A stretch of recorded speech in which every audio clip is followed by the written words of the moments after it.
Here is an architecture for a very simple series of Lambda functions that are going to eventually be wrapped together in a step function. But first, I'm going to start with Rust.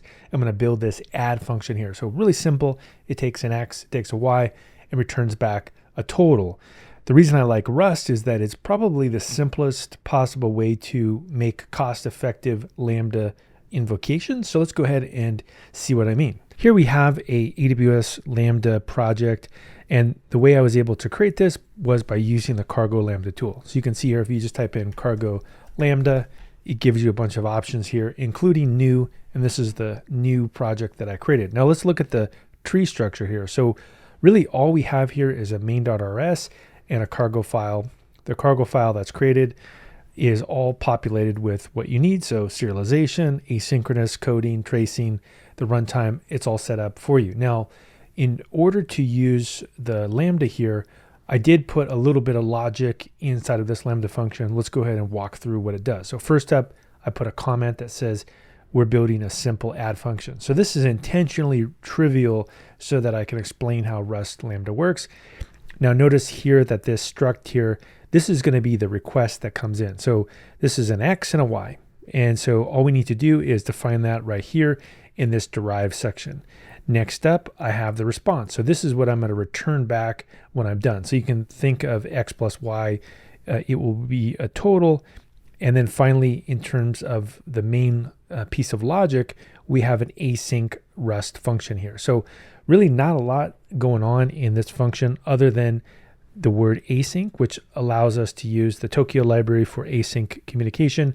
And then also we have the function handler here as well, which is going to do all the work. Inside it takes this Lambda request and returns back a result object. So this doesn't look that much different than a scripting language. At this point, we have the payload that is parsed outside of this. And so again, this payload here, we can see it's coming from right here. This is the request. And then we add the numbers together. So we have let total, X plus Y. And then to return back the response, we just say let response and then pass in that total so that it's returned back. And then here we go, we have an OK wrapped into the response. So this is the result response error. Now, the only thing left is to wire it all together via this main handler. In fact, you don't have to do anything. It's already set up for you. All it's going to do is call that function handler, which again is defined right here. So in order to use this, it's actually pretty easy if you do a few tricks. One of the things I like to do is create a makefile.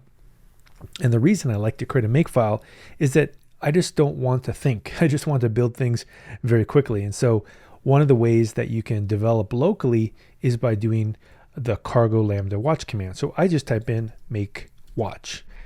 And what'll happen is this will run and let me do whatever I need to locally. Now, if I click on this split terminal here, we can actually play around with it a little bit more and actually run this invoke. So this is very different than, let's say, a scripting language like Python, because you have to use Docker and get all kinds of setup going on. There's actually nothing to do because this is actually all set up for you without installing third-party tools. Now, if I want to go through and I type in make invoke, this will actually call my local binary. There we go. And you can see exactly what's happening. I'm passing in an X and a Y. So we already know that it works, not much more to do. So really the next step then would be to stop this and actually build it so we can deploy it. So how do we do this? Again, cargo lambda build, release. Now one trick here though is that if you're just using kind of basic Rust code and you're fairly certain that it doesn't do anything tricky, using ARM64 could be a great option because you're going to be billed at a much lower rate. So I'm actually going to build the cheapest possible Lambda here. So I'm just going to type in make build. There we go. Now, once I've built this, to deploy, it's trivial. Again, I go cargo lambda deploy, and I can even pass in the region if I want to. So we can just say make deploy. And it's trivial to do the deploy again because of this really tiny binary. Now it gets even better because I can even invoke it remote without doing anything. So I'm going to go ahead and kill this other terminal here so there's more room. Let's go ahead and kill this. Now check this out. All I have to do is say cargo lambda invoke, just like I did before, but do -- remote, name of the function, and that's it. So let's go ahead and do that. And we can just say make AWS invoke. There you go. Now you might be saying to yourself, oh, well, are we sure this is working? Let's go ahead and check this out. Let's double check that we're actually calling our deployed function here. That's always a good idea. If we go down here, we can do that by looking at monitor. That's one of the easier ways to take a look at it, is we can just look at the recent invocations here. And in fact, we just saw one. The duration is in milliseconds, 0.89 milliseconds, right? Pretty fast. And we can see actually everything about it. So we can see that the duration was, again, less than 1 millisecond, which is ridiculous. And in fact, the memory size that was allocated. Now, if we want to actually test it in the console, that's another great way to do it. If we go here, notice I created an event here, an X and a Y. And so all we have to do at this point is go back to the test section, click this button, and we can see, in fact, it also returns back the result. And again, the duration is very, very tiny. I mean, 1.37 milliseconds. And we can see that the build duration was 2 milliseconds.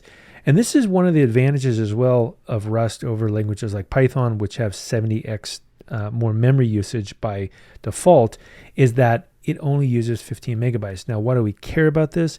We care about this because you're billed by memory usage. So the default configuration allows you to do many operations in Rust that are really not possible at that cost profile. And that's really one of the advantages of using Rust for building AWS Lambda functions.